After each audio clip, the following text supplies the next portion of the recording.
Hello and welcome to Stitch by Stitch series. And today's chapter wise conversations are going to be on our eighth chapter, which is known as the Rainbow Boundaries. I am Sarab Kaur, the co author to 13 Stitches, and this is Sneha Singh.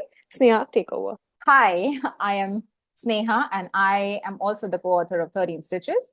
And today we are going to be talking about something that was not spoken of in the yesteryears, but we are thankfully very openly talking about it these days. And what is that? We're Okay. talking about Yeah. So today's story is not your typical love triangle. It's complicated, intense, layered, and it doesn't give you easy answers. This chapter touches on something a lot of us quietly battle with. What do you do when your heart crosses a line for over loyalty built? Or no, we are not going to tell you who fell for whom. That's the beauty of this. Could happen to anyone. It's about three best friends, a bond that's been rock solid since college, but now years later, something has changed. And that is what you guys have to figure out either from this podcast or by purchasing 13 Stitches. no, just podcast is not going to give you everything away. You have to go for 13 Stitches, and that's when you will get a lot more context. Like she said, it's a story between three best friends.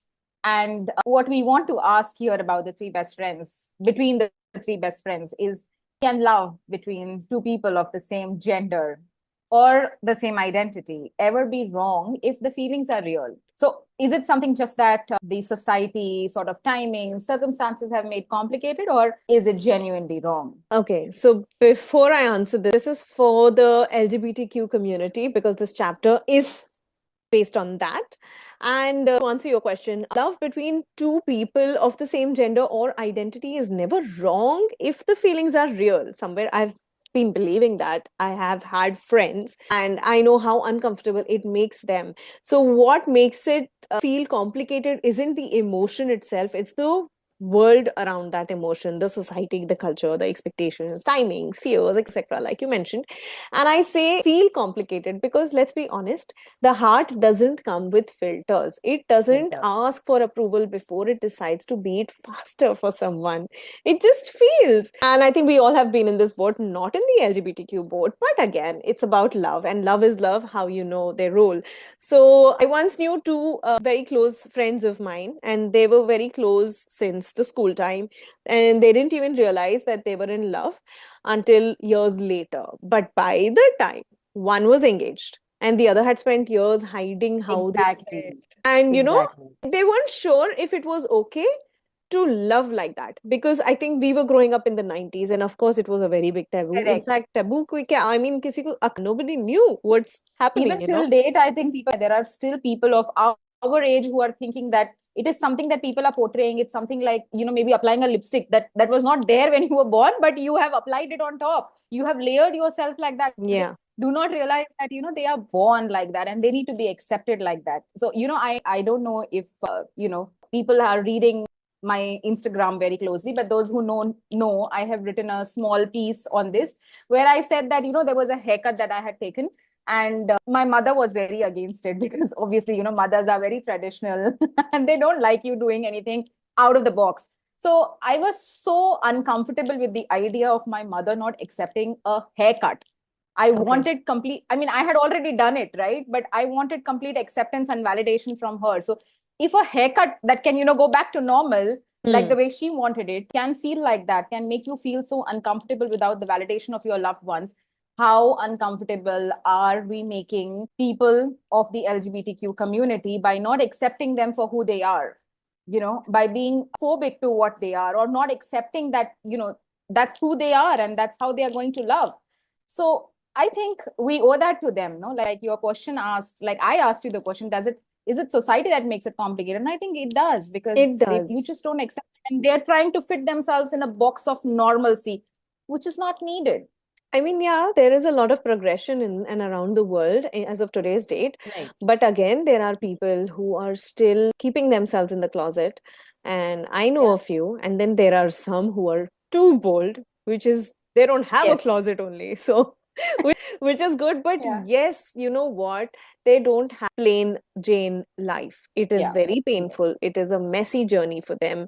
But again, circling back to the love question, it is truthful. We just can't say that they are aiming for the same gender just because they like it. No, it's truthful. Their love is truthful. And that's how sometimes it is. Love isn't always convenient. It shows up at the wrong time with the right person. And Right. sometimes is the hardest part isn't falling in love. It's figuring out how much of yourself you are allowing to be with when the world isn't the kind of your version of love. Absolutely. Whether you are okay. The first struggle starts with, I think, accepting yourself and then Yeah. maybe deciding to move out of the closet or not, or stay in the Yeah. closet. And if you're staying in the closet, then fit in the normalcy pattern and Yeah. so on and so forth. That journey is truly complicated. Yeah. We have your heart. You have our heart. You have our heart Sorry. for sure. Yes. So, do you think that, loyalty, we owe it to friendship? Do we owe loyalty to friendship? Even when the truth may hurt, like, you and I are friends. So, do I owe you my loyalty? And even if it comes at the cost of hurting you? Think yes, Because this because story is based on this friends. story That's is the based reason why. on three best friends, yes, and that's where the protagonist decides that I'm going to first hide it from them, and then later, someday, when he or they are trying to come and confess, it kind of makes it very messy and it's very dirty. But yes, I think loyalty is a very strong word and it really hits hard. Okay, we grow up thinking loyalty means silence, that being a good friend means you don't shake the boat, you don't mess with the balance. But here's what I have realized: loyalty without honesty isn't loyalty. It's fear dressed up as Absolutely. care. And that sometimes you hold into that truth for so long that it just starts to rot your friendship from the inside. And then it doesn't sustain. Yeah. I mean, what happens in this particular story is that somebody finally speaks up. And yes, it does the damage. But again, silence before that, it did the damage to the person. So it is messy, but real friendships should be able to hold the truth, even if it hurts. That's what friendship is about, no? I agree. I totally agree. That's what makes your relationship stronger, I think we owe loyalty to not only friendship, but to every relationship, no Yeah. matter how bad it feels, no matter how ugly it gets. Like, I truly believe that communication is a very difficult process. It's very easy to stay goody goody, but when you have to talk the real stuff, it does get very difficult. It does get very messy, and Yeah. it does get very painful at times. But once you say it and say it in the right way, I think anything can be sorted. Like if so many countries are able to sort so many problems just by having The verbal right words. communication, then yes, just the right words. So then this can get, anything can get sorted. And as long as the friendship is important, the truth does matter. It Yeah, always does. it does. Sooner or later, you come back to your person. Like, Of course, you're always going to circle back to that comfort zone where you have always wanted to be with or whom you wanted to be with, because it's something like an anchor. You are anchored to that person. Now, that person knows that or no, that's another whole ball game.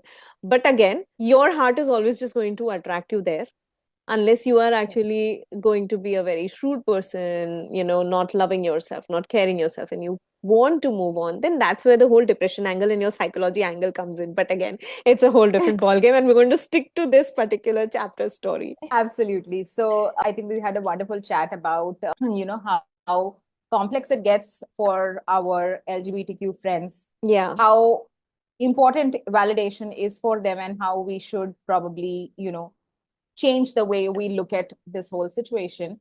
And to know more context and to get more context, you go get your copy of 13 Stitches right Yes. now. We are going to be putting the link in the description box and in our bios and in the caption wherever you're watching us. And then I'll give it to Sarab to close the episode.